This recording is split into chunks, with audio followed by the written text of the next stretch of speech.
Assalamualaikum warahmatullahi wabarakatuh. Halo teman-teman, perkenalkan nama saya Dewi Sitoh dari program studi Tadris Kimia kelas 2A. Saya di sini akan menjelaskan beberapa pembahasan tentang filsafat untuk memenuhi tugas ujian tengah semester mata kuliah filsafat umum. Dosen pengampu Ibu Laila Tuzuhriyah, Magister Filsafat Islam. Baik, yang pertama kita akan membahas tentang filsafat. Pengertian dari filsafat itu sendiri adalah ilmu yang mempelajari tentang bagaimana cara berpikir yang benar. Belajar filsafat itu sangat penting karena filsafat itu disebut the mother of knowledge atau ibu pengetahuan. Karena semua ilmu pengetahuan berasal dari filsafat. Filsafat itu bersifat logis, sistematis atau teratur, radikal atau berpikir mendalam sampai akarnya dan universal, yaitu menyeluruh. Sebelum kita membahas lebih mendalam tentang filsafat, kita akan membahas tentang ilmu pengetahuan dan pengetahuan. Apa bedanya ilmu pengetahuan dan pengetahuan itu? Pengetahuan adalah segala sesuatu yang kita ketahui, tetapi belum tentu ilmu pengetahuan. Maksudnya, pengetahuan itu belum tentu ilmu pengetahuan. Pengetahuan bisa menjadi ilmu pengetahuan apabila dilakukan riset secara ilmiah, dan masa di mana masyarakat belum dapat menggunakan logikanya atau masih percaya mitos itu disebut mitologi, atau belum ada ilmu pengetahuan. Filsafat abad ke-6 sebelum Masehi diceritakan, tokoh Thales travel ke Mesir atau Sungai Nil. Dia melihat sungai itu membawa perubahan yang sangat besar. Dia menyebutkan sebagai teori pencipta alam, yaitu air sumber dari kehidupan. Air adalah bahan dasar alam semesta. Kenapa kok bisa seperti itu? Karena tumbuhan, hewan, dan manusia itu semua membutuhkan air untuk bertahan hidup. Jadi, Thales menciptakan teori pencipta alam, yaitu air sumber dari kehidupan. Thales itu disebut bapak filsafat. Zaman filsafat adalah zaman di mana manusia mulai menggunakan logikanya. Filsafat kajiannya misalnya pandang mempertanyakan sisi yang dikaji. Contohnya, sosiologi, objek materinya adalah manusia, dan objek formalnya interaksi sosial, lebih tepatnya kejiwaan. Objek materi adalah semua yang ada yang mungkin ada, sedangkan objek formal, sisi yang ingin dilihat oleh filsafat, yaitu dari semua sisi. Ruang lingkup kajian filsafat metafisika ialah pemikiran mendalam yang memusatkan perhatiannya kepada akar terdalam yang mendasari segala yang ada.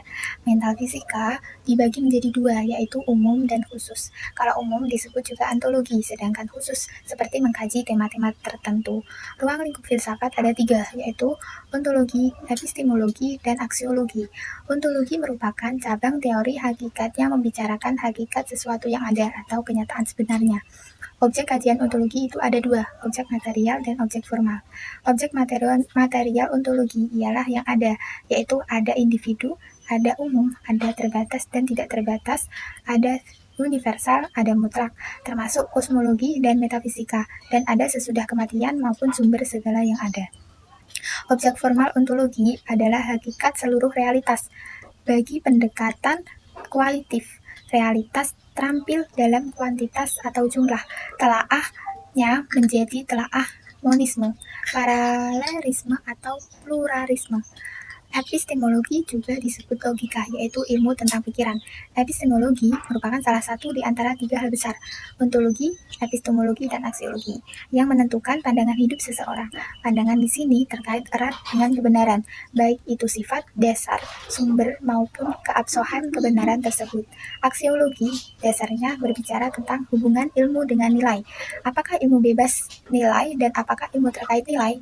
Filosofi filsafat Yunani kuno biasanya disebut filsafat alam, karena pada periode tersebut memikirkan soal alam besar, dari mana terjadinya alam itulah yang menjadi sentral persoalan bagi mereka. Pemikiran yang seperti itu merupakan pemikiran yang sangat maju, rasional, dan radikal, dan pemikir filsuf pada zaman itu berbeda-beda pemikiran dan pendapatnya dalam menyimpulkan tentang alam semesta ini. Para tokoh filsuf pada zaman ini antara lain Thales menyebutkan bahwa bahan dasar alam semesta adalah air. Anaximenes menyebutkan bahwa bahan dasar alam semesta adalah udara, karena zat yang paling ringan itu adalah udara. Anaximandros menyebutkan bahwa alam semesta berasal dari abaison, atau zat yang tidak terbatas. Jadi berasal dari sana dan kembali lagi ke sana, jumlahnya hanya satu. Empedokles menyebutkan bahwa alam semesta adalah 4 unsur, yaitu air, api, udara, dan tanah. Dan ada 2 proses, proses cinta atau penggabungan dan proses benci atau pemisahan. Proses cinta contohnya penyerbukan bunga, dan proses benci adalah gunung meletus. Parmenides melogikakan penciptaan alam semesta. 1. Yang ada itu ada. 2. Yang tidak ada itu pasti tidak ada. 3. Yang ada tidak mungkin tidak ada. Dan 4. Yang tidak ada tidak mungkin ada. Maksudnya segala sesuatu yang ada berasal dari yang ada. Disebut kuasa prima, yaitu sebab utama segala sesuatu tidak mungkin tanpa sebab. Pythagoras menyebutkan bahwa alam semesta ibarat bilangan, dan Demokritos menyebutkan bahwa alam semesta tersusun atas zat-zat yang paling kecil, yang tidak dapat dibagi lagi, yang bersifat abstrak, tidak gagal, dan tidak sempurna. Dan zat itu dinamakan monad. Dari zat monad itu pasti ada yang kekal dan sempurna yang disebut sebagai supermonad. Kaum sofis adalah kumpulan orang terpelajar yang berdomisili di Athena. Kaum sofis juga mempersiapkan orang Athena untuk menduduki posisi strategis dalam sistem kekuasaan negara. Ada pihak yang mendukung gerakan dan ajaran kaum sofis, namun ada yang menolak, khususnya penduduk Athena, karena sikap arogansi yang ditunjukkan dengan pengetahuan atau intelektual. Relativisme ialah sebuah paham yang memegang prinsip bahwa kebenaran dipandang sebagai sesuatu yang tidak mutlak, alias relatif. Apa yang dipandang sebagai kebenaran oleh orang belum tentu berlaku untuk orang lain. Menurut paham ini, kebenaran ditentukan oleh siapa yang menjadi pelakon, karena setiap individu dipengaruhi oleh sejarah, budaya, dan psikologi. Ada beberapa dampak relativisme, diantaranya ialah munculnya keyakinan yang tertuang dalam bahasa lisan maupun tulisan, bahwa manusia adalah makhluk relatif, kebenaran tidak memihak, dan masih banyak lagi. Socrates adalah seorang tokoh filosof Yunani klasik yang mendobrak keterbelakangan corak berpikir bangsa Yunani yang cenderung bersikap nihilisme karena pengaruh filsafat sofistik yang dikembangkan oleh Pythagoras dan Gorgias, sehingga dunia pengetahuan di Yunani mulai mengalami kemunduran. Kalau pada masa kemajuan Mesir kuno dan Mesopotamia, bangsa Yunani mengalami kemunduran dalam alam pikiran serta ilmu. Kalau pada masa kemajuan Mesir kuno dan Mesopotamia, bangsa Yunani mengalami kemunduran dalam alam pikiran serta ilmu pengetahuan karena adanya mitologi. Maka pada zaman Socrates, kemunduran terjadi karena sikap apatis dan jumud dikarenakan akibat adanya gerakan filsafat sofistik yang cenderung bersikap nihilisme yang merelativitaskan segala sesuatu. Socrates adalah seorang filsuf Yunani yang hidup pada tahun 469 sampai 399 sebelum Masehi. Ia memiliki pendapat bahwa membangkitkan dalam diri manusia rasa cinta akan kebenaran dan kebaikan yang membantu manusia berpikir dan hidup lurus. Plato merupakan filosof idealisme yang hidup pada masa Yunani kuno, lebih spesifiknya di kota Athena. Dia merupakan murid dari Socrates, karena Plato memiliki ciri khas yakni berbentuk dialog. Dalam karya-karya yang ditulis Plato sering mengambil dan menampilkan kepribadian dan karya Socrates sebagai tema utama dalam karyanya. Mencermati karya-karya Plato mengasosiasikan dirinya dengan beberapa doktrin sentral. Salah satu doktrin sentral yang paling terkenal yaitu penjelasannya mengenai bentuk atau ide.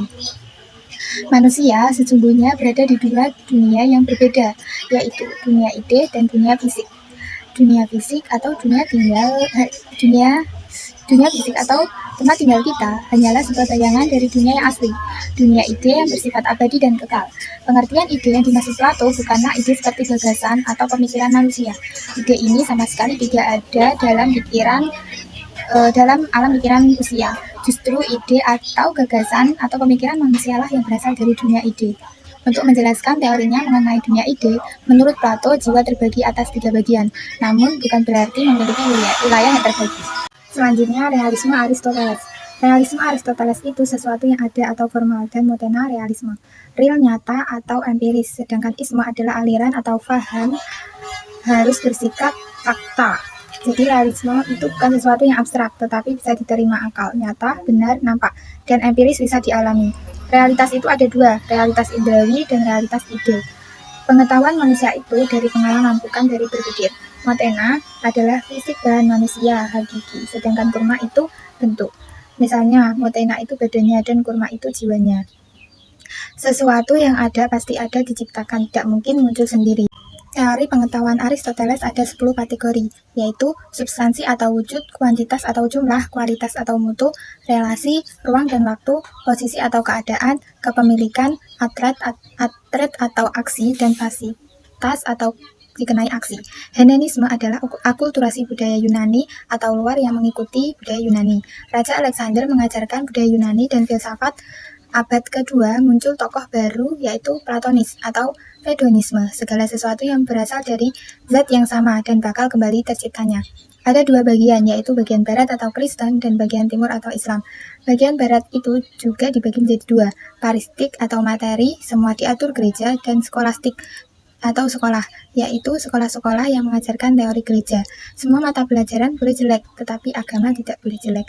Dan bagian timur atau Islam itu juga dibagi menjadi dua, Umayyah dan Abbasiyah. Itu semua hal yang bersifat ilmiah maka didukung keras.